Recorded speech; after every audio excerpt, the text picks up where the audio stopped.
창세기 1장 봉독드리겠습니다. 태초에 하나님이 천지를 창조하셨다. 땅이 혼돈하고 공허하며 어둠이 깊음 위에 있고 하나님의 영은 물 위에 움직이고 계셨다. 하나님이 말씀하시기를 빛이 생겨라 하시니 빛이 생겼다. 그 빛이 하나님 보시기에 좋았다. 하나님이 빛과 어둠을 나누셔서 빛을 낮이라고 하시고 어둠을 밤이라고 하셨다. 저녁이 되고 아침이 되니 하루가 지났다.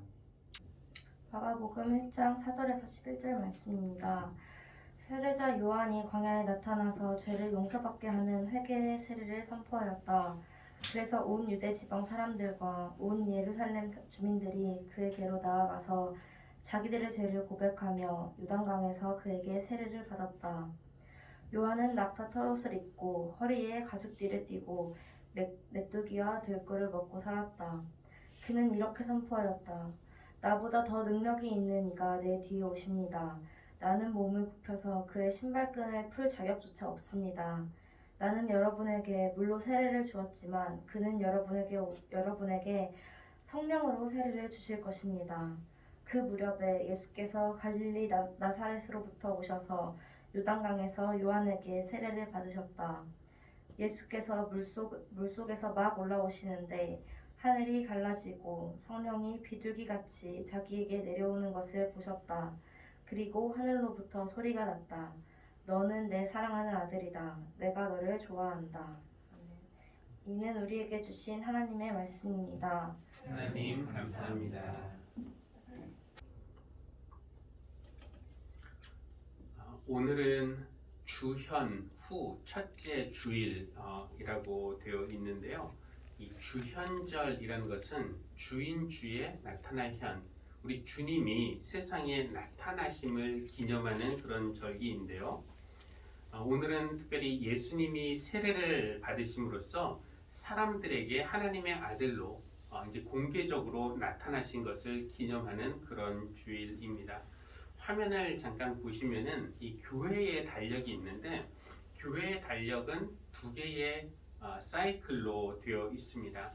대림절, 성탄절, 주연절이 하나의 사이클이고 밑에 사순절, 부활절, 성령 강림절이 또 하나의 사이클입니다. 이 각 사이클마다 주제가 있는데 주제는 준비, 축하, 성장이라고 말씀드릴 수 있겠습니다. 그러니까 첫 번째 그 주기 사이클의 중심에는 우리 주님의 탄생, 성탄이 있죠.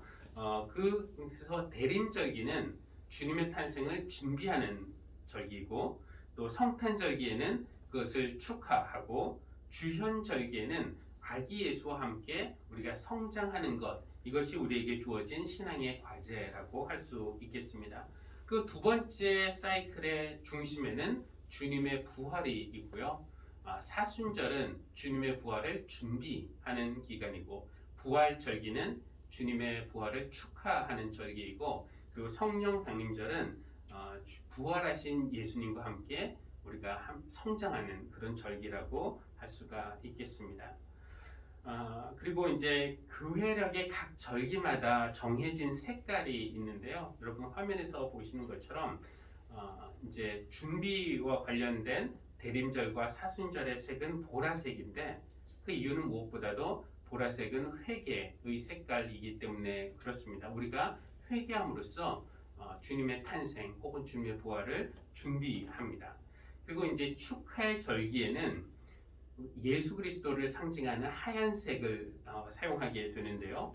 뭐 성탄이든지 부활이든지 중심은 예수 그리스도가 되시기 때문에 그렇습니다.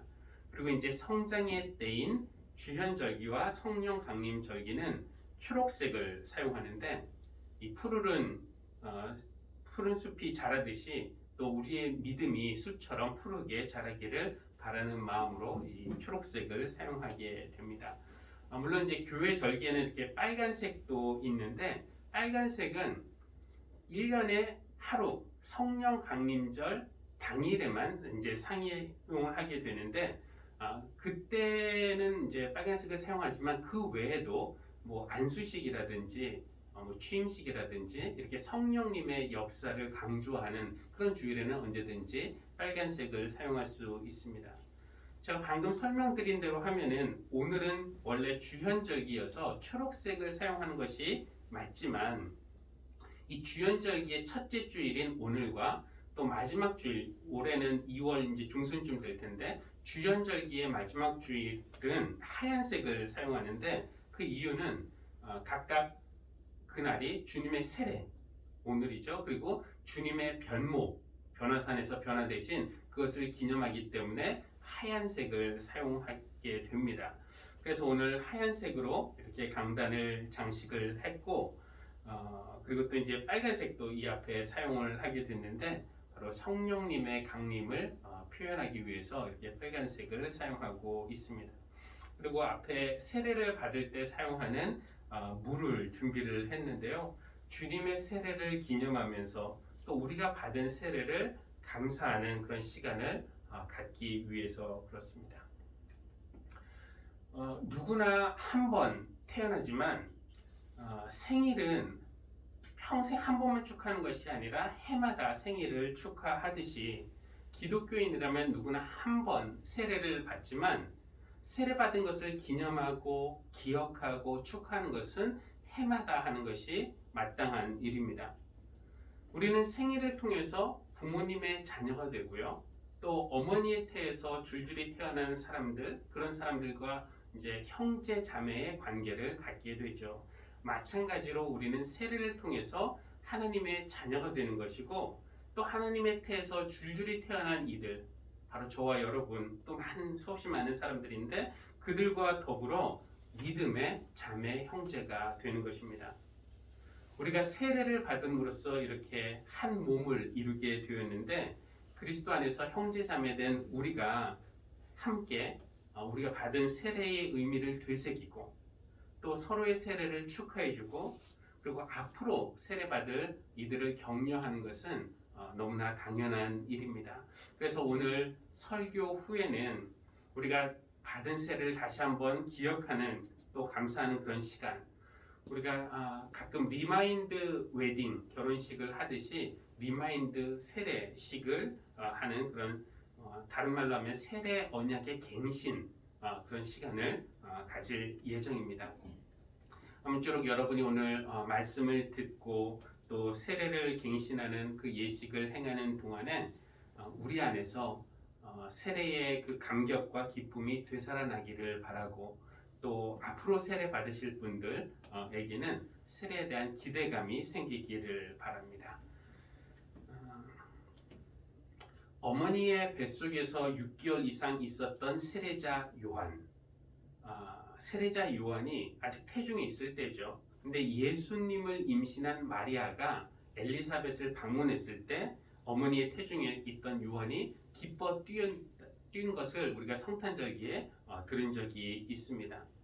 이 태동을 느낀 요한의 어머니 엘리사벳은 즉각적으로 이것이 뭔가 신기한 일이라는 것을 알아챘고 그것이 바로 마리아의 임신, 자기를 찾아오는 마리아의 임신 그리고 그 아기가 특별하다라는 것을 알게 되었습니다.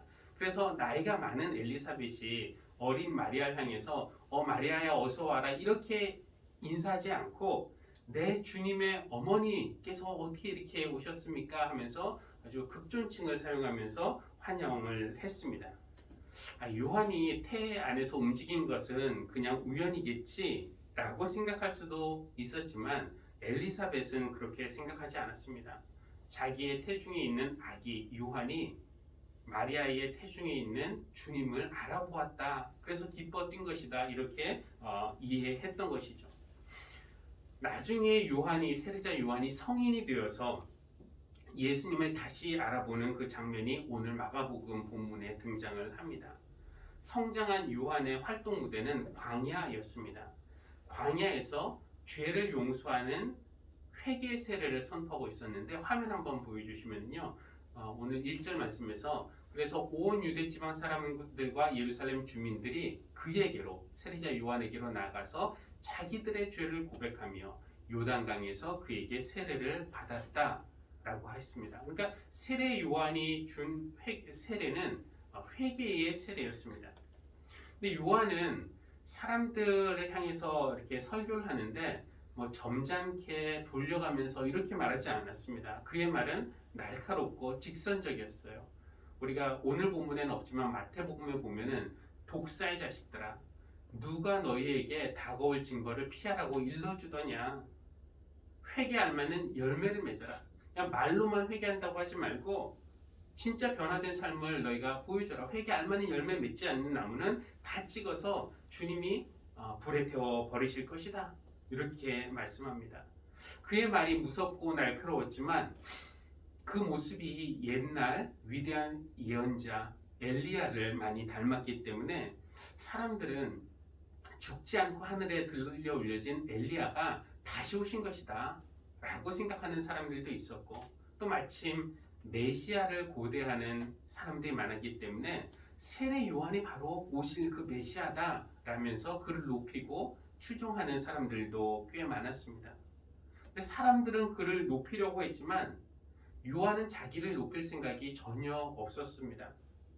그는 자기가 누구인지 그리고 자기에게 맡겨진 역할이 무엇인지 잘 알고 있었어요. 그래서 이렇게 오늘 본문에서 말하죠. 다음 화면 보겠습니다. 요한이 이렇게 말합니다. 나보다 더 능력 있는 이가 내 뒤에 오십니다. 나는 몸을 굽혀서 그의 신발끈을 풀 자격조차 없습니다. 나는 여러분에게 물로 세례를 주었지만 그는 여러분에게 성령으로 세례를 주실 것입니다. 사람들이 나를 높여줄 때 나를 나 이상으로 생각하는 것, 내가 꽤 괜찮은 사람, 뭔가 대단한 사람처럼 여기는 것은 인간의 모습일 텐데, 세례 요한의 위대한 점은 그러지 않고 자기의 역할, 자기 자신의 모습을 잘 알았다는 것입니다. 그는 내가 위대한 사람이 아니라 나는 위대한 영혼을 가리키는 손가락임을 알고 있었습니다. 태중에 있을 때부터 주님을 알아보더니 지금 광야에서도 평생 이렇게 주님을 알아보았다는 것, 그것이 세례 요한이 우리에게 주는 그런 감동인 것 같습니다. 어느 날 나사렛에 머물러 계셨던 주님이 세례를 받기 위해서 요한이 활동하고 있던 요단강에 오셨어요. 그런데 좀 이상하죠. 요한은 죄 용서를 받게 하는 회개의 세례를 선포하고 있었고 행하고 있었는데, 예수님이 죄가 없으신 분이라면은 예수님은 세례를 받으실 필요가 없는 것입니다. 근데 예수님이 왜 세례를 받으셨을까? 받으시는 이유는 무엇일까요? 예수님이 세례를 받으셨다고 하는 것은 인간의 몸을 입고 오신 그 하나님이 인간의 운명에 자발적으로 뛰어들었다라는 그런 뜻이라고 우리가 생각할 수 있을 겁니다. 인간의 운명에 뛰어들었다고 했는데 인간의 운명은 어떤 운명입니까? 죽을 수밖에 없는, 죄로 인해서 죽을 수밖에 없는 그런 운명이었습니다. 죽음의 물에서 허우적대고 있는 인간을 향해서 주님이 애처로운 눈으로 바라보면서 어떡하나 이렇게 멀리 앉아있는 곳에서 그냥 바라만 보고 계시지는 않았습니다. 아니면 거기 있다가는 죽으니 어서 나오시오 하고 이렇게 소리만 치지도 않으셨습니다. 심지어 배 위에서 구명투구를 던져준 것도 아닙니다. 운명을 함께하기 위해서 직접 물에 뛰어드셨고 거기에서 우리를 구원해 주신 것이죠. 그러니까 죄가 없으심에도 불구하고 세례를 받기 위해 물속으로 뛰어든 것이 바로 우리 주님의 사랑이라고 저는 믿습니다.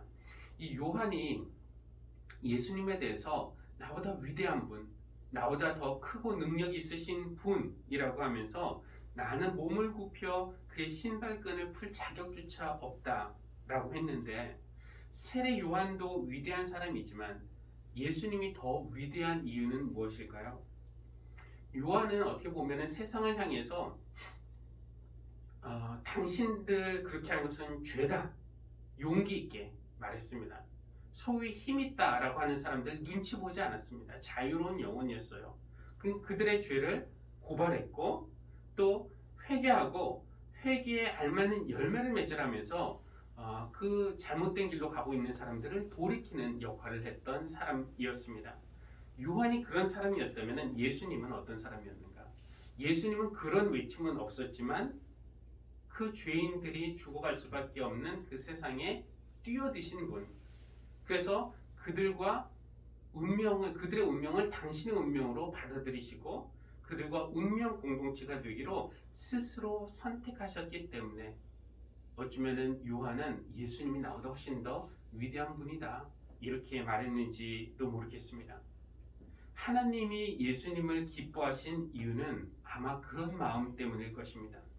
우리의 운명을 당신과 나와는 상관없다 라고 하지 않으시고 우리의 운명을 당신의 온몸으로 받아들이시고 함께 하신 사람. 그러니까 너의 아픔은 너의 것 이것이 아니라 너의 아픔을 나의 것으로 받아들인 그 사랑을 하나님께서는 좋아하신 것 같습니다. 예수님이 세례를 받으실 때 신기한 일이 있었습니다. 다음 절 한번 보면요. 예수께서 물속에서 막 올라오시는데 하늘이 갈라지고 성령이 비둘기같이 자기에게 내려오는 것을 보셨다. 요단강을 가르시고 예수님이 물속에서 나오실 때 그때 물만 갈라진 것이 아니라 하늘이 갈라지고 라고 되어 있습니다. 이 예수님의 세례 이야기는 그 마태복음에도 나오고 또 누가복음에도 나오는데 마가복음이 전하는 그 세례 이야기를 저는 특별히 좋아하는데 그 이유는 다른 복음서에서 보면은 하늘이 열리고 곧 하늘이 열렸다 이렇게 되어 있지만 마가복음은 하늘이 갈라지고 라고 이렇게 표현하고 있기 때문에 그렇습니다. 이 갈라졌다라는 것은 열렸다라는 것보다 훨씬 더 강렬한 표현이죠. 열린 것은 아무 손상 없이 다시 닫을 수가 있지만 일단 갈라진 것, 뭐 쪼개진 것, 찢어진 것 이것은 다시 꿰매거나 붙여도 완전히 원래 상태대로 회복이 불가능한 것입니다. 하나님이 하늘문을 여시고 내가 너를 사랑한다 말씀하시고 하늘문을 다시 닫을 수도 있었습니다. 그러나 한번 일단 갈라지면은 그 영구적인 손상을 입게 되는 것입니다. 마가가 왜 하늘이 다른 복음서의 기자들처럼 하늘이 열리고 라고 하지 않고 갈라졌다는 강렬한 표현을 사용했을까요? 아들을 향한 하나님의 사랑이 너무 강렬해서 하나님이 하늘이 그 기운을 못 이겨서 하늘이 갈라진 것일까요? 아니면은 하나님이 문을 살짝 열고 말씀하시면 예수님이 혹시라도 그 중요한 순간을 놓치실까봐 하나님이 하늘을 쫙 가르시고 말씀을 하신 것일까요? 아니면 사랑이라는 것이 원래 그렇게 갈라지듯이 아픈 것이기 때문에 그럴까요? 저는 그럴 것 같습니다. 하나님은 예수님이 인간 운명에 동참하심으로써 세례를 받으면 세례받고 끝나는 것이 아니라 받으심으로써 앞으로 걸어가셔야 할 길, 예수님의 시험의 길, 고난의 길, 십자가의 길, 죽음의 길을 아버지가 너무나 잘 알고 계셨기 때문에 사랑한다고 말씀하시면서도 아파하시는 그 하나님의 찢어지는 마음이 갈라진 하늘로 표현된 것이 아닐까 싶습니다. 그래서 갈라진 하늘, 그냥 열린 하늘이 아니라 갈라진 하늘을 상상하면은 아들이 겪을 고난과 죽음을 아시기에 그 아들을 내어주시고 아파하시면서도 또 동시에 고마워하시고 또 대견해 하시는 그런 하나님의 어떤 인간을 향한 아픈 사랑을 느낄 수 있어서 저는 갈라진 하늘이라는 표현을 좋아합니다. 11절에 보니까 없네요. 예. 그리고 이제 하늘로부터 소리가 났습니다. 너는 내 사랑하는 아들이다. 내가 너를 좋아한다.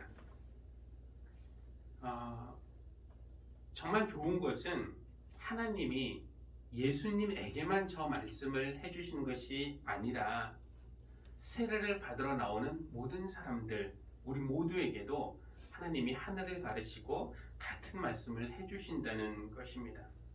근데 우리 인간의 사랑은 늘 배반의 가능성을 가지고 있기 때문에 우리를 사랑하시는 것이 하나님의 입장에서는 가슴 아픈, 찢어지는 그런 마음 아픈 사랑이지만, 그럼에도 하나님은 오늘도 하늘을 가르시고 이 말씀을 우리에게 해주시는 줄 믿습니다. 이날 하늘이 갈라지고 성령님이 내려오시고 하늘에서 목소리가 들렸습니다. 너는 내 사랑하는 아들이다. 내가 너를 기뻐한다. 그런데 이 이야기가 아주 낯설지만은 않은 것이, 보면은 창세기 1장에 나오는 창조 이야기와 닮은 점이 있기 때문에 그렇습니다. 태초에 하나님이 천지를 창조하셨다라는 것은 하늘이 열린 것을 말하는 것이고요. 땅이 혼돈하고 공허하며 어둠이 깊음 위에 있고 하나님의 영은 물 위를 운행하셨다. 이것은 성령님이 태초에 내려오셨다는 뜻이고, 또 하늘에서 목소리가 있었죠. 빛이 있으라. 그리고 하나님은 그 모든 이루어진 것을 보시고 좋다, 이렇게 말씀을 하셨습니다. 그러니까 주님의 세례 받을 때도 하늘이 열리고 성령님이 내려오시고 하늘에 목소리가 있었고 내가 너를 좋아한다, 뭐 이런 하나님의 좋아하심, 이런 것은 아주 비슷한 점들이라고 할 수가 있겠습니다. 이 예수님이 세례를 받으신 장면과 태초에 하나님이 천지를 창조하신 것과 닮은 점이 있다는 것은 어떤 의미겠습니까? 태초에 천지를 창조하신 그 일을 하신 하나님이 이제는 예수님을 통해서 새로운 일을 시작하셨다라는 그런 뜻일 겁니다. 그러니 오늘 세례 요한과 예수님의 만남은 이 하나님 나라라는 새로운 역사의 시작이었다고 할 수 있지 않겠습니까? 우리도 세례 요한과 예수님은 아니지만 세례 요한과 예수님 안에 있던 그 마음이 우리 안에도 있으면 좋겠습니다. 세례 요한 안에 있던 마음은 어떤 마음이라고 말할 수 있을까요? 자기를 낮추고 예수님을 알아보고 예수님을 높이는 그런 마음, 그런 마음과 예수님 안에 있던 마음, 자신을 비우고 우리 운명을 상관없다 않으시고 거기에 기꺼이 참여하신 그런 사랑, 그 사랑과 그 마음들이 만날 때, 아니면 그런 마음을 가진 사람들이 만날 때 하나님은 새로운 역사를 시작을 하십니다. 우리가 그런 마음을 가지고 이렇게 만날 때 우리의 만남 또한 세상에 하나님 나라를 보여줄 수 있는 그런 표시, 아니면 그런 시작이 될 줄로 믿습니다. 그날 이제 하나님께서 하늘을 가르시고 성령님을 보내셔서 내가 너를 좋아한다, 이렇게 말씀을 하셨는데, 누가 나를 좋아하는 것만큼 그것을 아는 것만큼 든든한 것이 또 있을까요? 특별히 나를 좋아하는 그가 내게 정말 소중한 사람일 때, 그때 우리는 더 바랄 것이 없습니다. 모든 사람들이 다 나를 좋아할 수는 없지만 내게 소중한 누군가가 나를 전적으로 믿어주고 기대하고 좋아한다, 이런 확신만 있으면 우리는 어떤 어려움도 이겨나갈 수가 있습니다.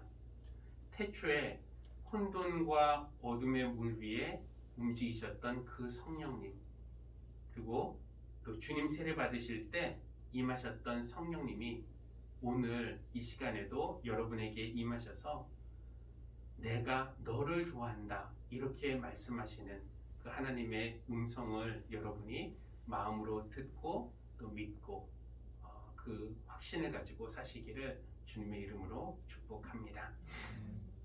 이제 이어서 세례 언약을 갱신하는 그런 예식을 가지려고 하는데, 이제 잠시 후에 여러분을 앞으로 초대를 하겠습니다. 그리고 여러분 손등에 이제 물을 좀 묻히면서 하나님께서 오늘 성경 말씀을 통해서 예수님의 세례를 통해서 우리에게도 들려주시는 그 하나님의 음성을 여러분에게 제가 전달해 드리겠습니다. 이미 세례 받으신 분들 당연히 나오셔야 되고, 또 앞으로 세례를 받으실 분들, 내가 그 세례를 기대하면서 주님의 음성 듣고 싶습니다 하시는 분들도 앞으로 나오시면 되겠습니다. 근데 이제 우리가 그 그 음성 듣기 전에 우리가 이제 세례를 받을 때 하나님과 언약 관계를 맺게 된 것인데, 그때 우리가 질문에 대파했던 그 세례 언약이 있습니다. 그래서 그 언약 갱신을 잠시 하고 그 다음에 진행을 계속하도록 하겠는데, 세 가지 질문이 있고요. 여러분들은 아멘으로 응답해 주시면 좋겠습니다. 형제 자매 여러분, 우리는 세례를 통해서 주님의 거룩한 교회의 지체가 되었습니다. 세례를 통해 하나님의 구원 역사에 동참하게 되었고, 물과 성령으로 거듭났는데, 이것은 하나님이 우리에게 값없이 주시는 은총입니다. 그래서 먼저 교회를 대신해서 여러분에게 묻습니다. 여러분이 이미 세례 받으실 때 했던 대답이지만, 오늘 그 약속이 변함없다는 것이 없다는 그 표현을 여러분 아멘으로 대신 해주시기를 바라겠습니다. 여러분은 진심으로 죄를 회개하고 하나님의 뜻과 성경에 어긋나는 모든 것을 버리기로 결심하십니까? 아멘. 아멘. 여러분은 이 세상 모든 악의 세력을 거부하고 예수 그리스도를 여러분의 구세주로 영접하십니까? 아멘. 아멘. 여러분은 하나님의 자녀로 거듭남을 확신하며 앞으로 주님만 섬기며 살아갈 것을 결심하십니까? 아멘. 아멘.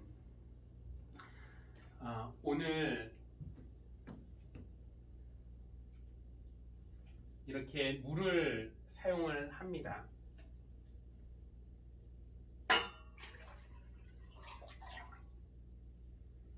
근데 세례자 요한은 자기는 물로 당신들에게 세례를 베풀지만 주님은 성령으로 세례를 베푸실 것이라고 했는데, 이 물이 여러분에게 닿는 순간에 성령님도 여러분에게 임하시기를 바랍니다. 자, 잠시 물을 위한 기도, 성별하는 기도 하겠습니다. 하나님, 이 물을 거룩하게 해주시기를 기도합니다.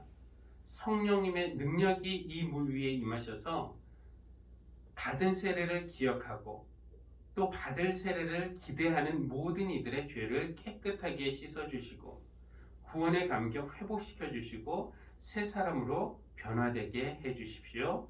예수님의 이름으로 기도합니다. 아멘. 우리 이제 여러분을 앞으로 초대할 텐데, 먼저 반주자 나오시면은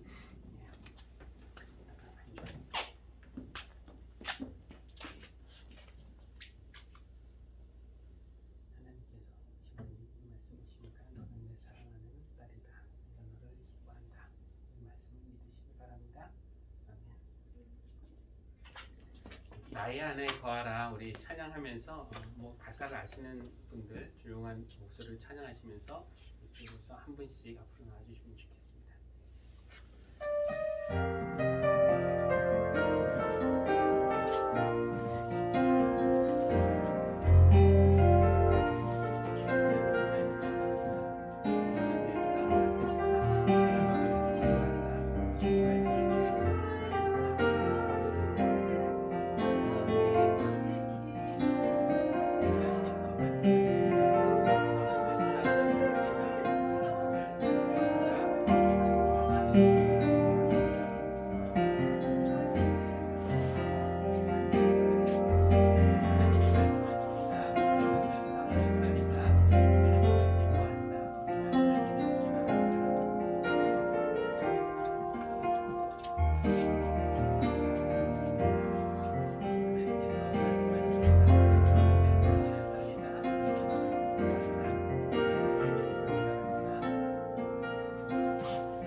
하나님의 자녀라는 것을 다시 한번 확인시켜 주셨습니다. 하나님의 자녀로 살아가는 사람들에게 주어지는 선물과 특권이 있습니다. 우리가 사는 인생길, 푸른 풀밭도 있고 쉴만한 물가도 있지만 또 죽음의 어두운 골짜기와 같은 그런 곳도 지나가게 되겠지만 하나님은 그 자녀와 늘 동행하여 주심을 믿고 여러분 두려워하지 마시기 바랍니다. 올해도 주님이 여러분과 늘 동행해 주시면서 외로울 때 친구 되어 주시고 어두울 때 빛이 되어 주시고 두려울 때 붙들어 주시고 위험할 때 방패 되어 주시고 또 주저앉고 싶을 때 위로와 능력 되어 주시기를 주님의 이름으로 축복합니다. 하나님께서 우리에게 이렇게 사랑의 말씀 전해 주셨는데 우리도 주님 사랑합니다 고백하는 찬양하겠습니다. 네, 아무 죄 없으시지만 우리의 운명과 함께 하시기 위해 그리고 우리를 구원하시기 위해 세례 받으신 우리 주 예수 그리스도의 은혜와 마음이 찢어져도 하늘이 갈라져도 우리를 향한 마음 포기하지 못하시는 하나님의 사랑과 태초에 물 위를 운행하셨고 2000년 전 요단강에 임하셨고 오늘도 우리에게 임하셔서 하나님의 음성 전달해 주시고 확신 주시는 성령님의 사귐이 오늘 예배하면서 세례를 기억하고 또 기대하는 그리고 세례의 약속을 따라 살기로 결단하는 모든 성도들 위해 지금부터 영원까지 늘 함께 하시기를 간절히 축원합니다. 아멘.